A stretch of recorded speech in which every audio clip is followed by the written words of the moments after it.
এই মুহূৰ্তত মই উপস্থিত আছোঁ কলিয়াবৰ উন্নয়ন খণ্ডৰ আমগুৰি গাঁও পঞ্চায়তত আৰু দেখুৱাম কিদৰে এই পঞ্চায়তত বিগত সময়ছোৱাত কেনেধৰণৰ উন্নয়ন হ'ল। প্ৰথমে মই দেখুৱাম এইটো এটা পথ, এটা কেঁচা পথ, এটা আচলতে পথাৰৰ মাজৰ এটা আলি আছিল, সেই আলিটোক পথ হিচাপে নিৰ্মাণ কৰা হ'ল, এটা কেঁচা পথেই। তাৰ বাবে পঞ্চায়তৰ পৰা জব কাৰ্ডৰ দ্বাৰা এই পথটো নিৰ্মাণ কৰা হ'ল, কিন্তু পথটো যি ধৰণে নিৰ্মাণ কৰিব লাগিছিল আচলতে তেনেকুৱা ধৰণৰ উন্নত মানৰ নহ'ল।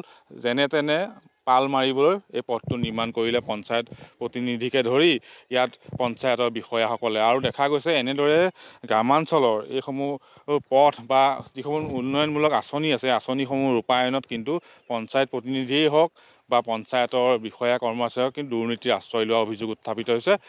ইয়াত যিহেতু স্থানীয় এজন লোক আছে, আমি আপোনাৰ কাষলৈ আহিছোঁ। আপোনাৰ এই পথটো কেতিয়া নিৰ্মাণ কৰিছে আৰু কি অৱস্থা কেনেকুৱা হৈ আছে?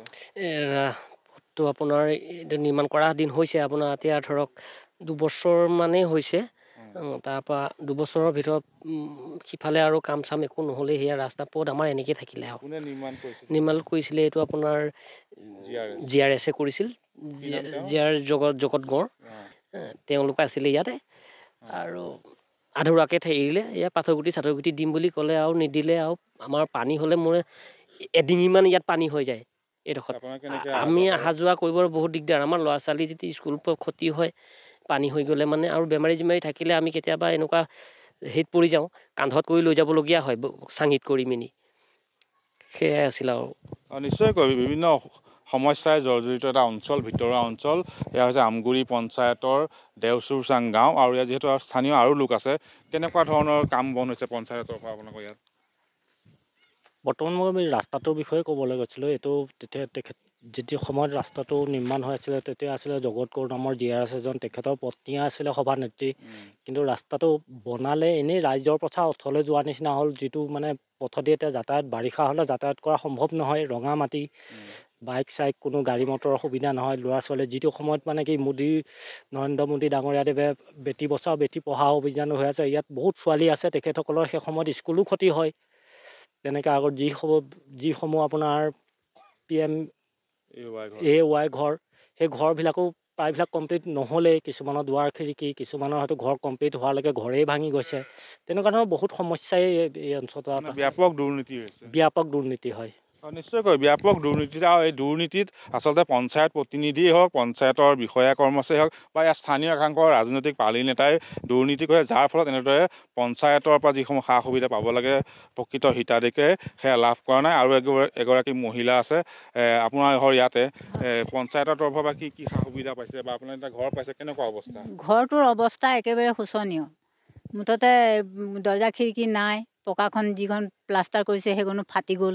তাৰপৰা ইফালে ইটা চিটা ভালকৈ গাঁথনি দিয়া নাইকিয়া, তলত ফাউণ্ডেশ্যনো ভালকৈ মৰা নাইকিয়া, তেনেকুৱা। প্ৰায় মানুহৰ ঘৰ তেনেকৈয়ে বনাইছে। মানে এতিয়া এইটো জেমছিং ইংলেণ্ড কয় নেকি, তেওঁ। আৰু কি কি সা সুবিধা আপোনাৰ? সা সুবিধাৰ ভিতৰত আমি অৰুণোদয়টো পাইছোঁ। তাৰপৰা আৰু লেট্ৰিন বাথৰুম এইবিলাকৰ একো সুবিধা পোৱা নাই। ৰাস্তাটোৰ অৱস্থাটো একেবাৰে দুৰৱস্থা। তাৰমানে কি এতিয়া বেমাৰী উমাৰী নিয়া কৰা, আমাৰ ইয়াত বাৰিষা এতিয়া বহাগ মাহৰ পৰা এনেকুৱা বৰষুণ ধৰিব, ৰাস্তা দি মানুহ অহা যোৱা কৰিব নোৱাৰিব, মানে গাড়ী মটৰ অহা শোচনীয় হৈ যায়। একেবাৰে অৱস্থা মানে বেয়া হৈ গৈছে আৰু শোচনীয় হৈ গৈছে আৰু। নিশ্চয়কৈ এনেদৰে নানান সমস্যাৰে জৰ্জৰিত এয়া হৈছে কলিয়াবৰ উন্নয়ন খণ্ডৰ অধীনস্থ আমগুৰি গাঁও পঞ্চায়তৰ দেওচুৰচাং অঞ্চল। এই অঞ্চলটো ৰাষ্ট্ৰীয় ঘাইপথৰ পৰা কিছু ভিতৰত পাহাৰীয়া এটা এলেকা, য'ত চাহ জনগোষ্ঠী কাৰ্বি লোকে বসবাস কৰে। আৰু এই অঞ্চলটোত পঞ্চায়তৰ তৰফৰ যেনেধৰণৰ উন্নয়নমূলক কাম কাজ হ'ব লাগিছিল, উন্নয়নমূলক কাম কাজৰ আঁচনি ঠিকেই ধৰিছে, কিন্তু সেই আঁচনিৰ প্ৰতিটো লাভালাভ কিন্তু হিতাধিকাৰী বা স্থানীয় ৰাইজে লাভ কৰা নাই। মধ্যভোগী দালালে কিন্তু পঞ্চায়তৰ আঁচনি ৰূপায়ণৰ নামত দুৰ্নীতি কৰিছে আৰু চৰকাৰী ধন আত্মসাৎ কৰাৰ গুৰুতৰ অভিযোগ উত্থাপিত হৈছে এই অঞ্চলটোৰ ৰাইজৰ তৰফৰ পৰা। আপুনি বিচৰা বাতৰি পাব কেৱল নিউজ 18 এপত।